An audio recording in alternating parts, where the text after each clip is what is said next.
In this case, Juan Soto, 400 walks, but also 500 hits, 200 extra base hits, and 100 homers, and he's 23.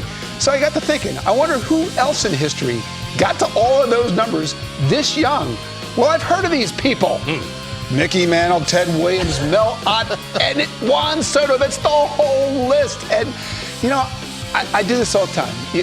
The more you think about this guy, you think this is the kind of player who, at 23, you can say he's going to the Hall of Fame. And like when you say that, and he's 4 years into his career, people say, "What?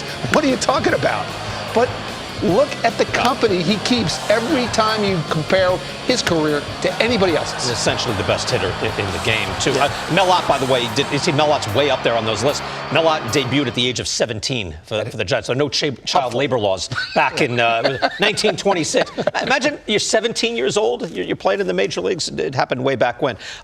Soto, though, what impressed me most, we talk about cut of jib index. Yeah. My own proprietary numbers that I I sprinkle as needed where I need it in there. When the Nationals were awful last year, Soto was getting after it on the bases, in the field. You wonder, can you get disillusioned? Can you get discouraged? You want to take a night off? Not a big deal. I'm such a great hitter. I'll just hit. He never did that last year. Another guy who just loves baseball. You can tell that when certain guys, and they get on the field, they're like, this is where I want to be. He was born to be a baseball player. The thing that's most extraordinary for me about Juan Soto is his ability to handle the strike zone. He knows the strike zone better than any hitter I think I've ever seen. I mean, I watched Barry Bonds. He was unbelievable. He closed that strike zone down as well. But I will tell you what, Juan Soto, when it's a ball, and he's not swinging. If it's a strike, he's hacking at it, and he's going to do some damage. It's one of the most extraordinary things I've seen, and such a young age for him to be able to have that ability to distinguish strike from ball. It's really a sight to see. It really is. You know, one of the things that really entertains me is when you're watching him, and the little box is over the strike zone, and a ball is outside the box, and the umpire calls it a strike. The look on his face is so priceless because he knows what a strike looks like, and it didn't look like that. No. I want to look at it. I'm trying to find the O-swing percentage now because he was so far ahead of everyone else. I'm trying to think. Actually, wow! He's actually fifth now. Now other guys don't have the same amount of plate appearances and that sort of thing.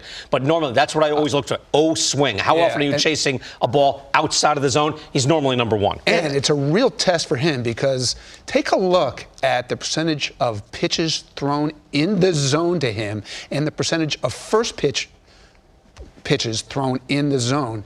We haven't seen anything like it since Barry Bonds 2004. Yeah, I have to say something. This guy reminds me of Dave Winfield. I had a long talk with him one time when I was with the Angels organization, and Dave Winfield used to talk about this battle between he and the pitcher was like a gunfight. When I watch Juan Soto, every single battle on that field, and every time he faces that pitcher, it's like, you're trying to take food out of my mouth? No chance. I'm going to beat you, and I'm going to figure out how to do it. It's like a gunslinger, you know. He's out there trying to beat that guy every single time. I love his presence in the box and how he handles himself, and that's something that I think intimidates certain pitchers. Right. I wonder if he's trying something different because, again, the only guy that's at that level that I've seen in recent years, Joey Votto.